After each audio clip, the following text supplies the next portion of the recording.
వికారాబాద్ జిల్లా తాండూరులోని Shri Sai degree college కి తాళం వేశారు విద్యార్థులు. క్లాసులు సరిగ్గా నిర్వహించడం లేదని, ఫీజులు తీసుకుని చదువు చెప్పడం లేదని కాలేజ్ కి లాక్ వేశారు. క్లాసులు తీసుకోవాలని కాలేజ్ అధ్యాపకులను, కరెస్పాండెంట్ ను కోరినా పట్టించుకోవడం లేదన్నారు స్టూడెంట్స్. లెక్చరర్లకు టైంకు వేతనాలు ఇవ్వకపోవడంతో వారు క్లాసులు తీసుకోవడం లేదన్నారు.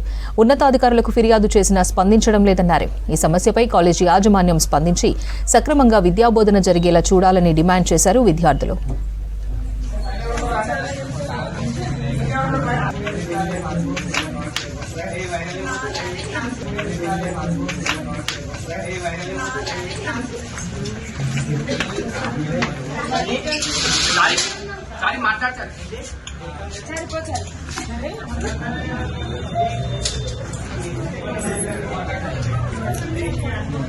ఇప్పుడు ఫైనల్ ఇయర్ ఫస్ట్ ఇయర్ వాళ్ళు ఉన్నారు. ఫైనల్ ఇయర్ వాళ్ళకి ఒకటే సెమ్ ఉంది. క్లాసెస్ అయితే 2 months నుంచి జరుగుతలేవు కాబట్టి ఒక సబ్జెక్ట్ అయినా 1 year వేస్ట్ అవుతుంది.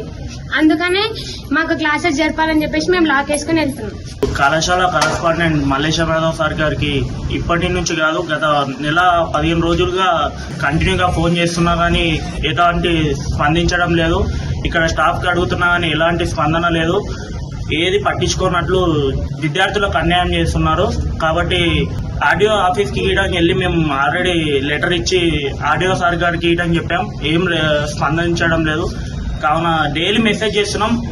ఒకరు కాదు, అందరు విద్యార్థులు మెసేజ్ చేస్తున్నారు. కరెస్పాండెంట్ సార్ స్పందించడం లేదు. అసలు కళాశాలకు సంవత్సరంలో ఒక్కసారి ఇవ్వడం రాడు. ఏదో పార్టీలు ఉన్నప్పుడు మాత్రం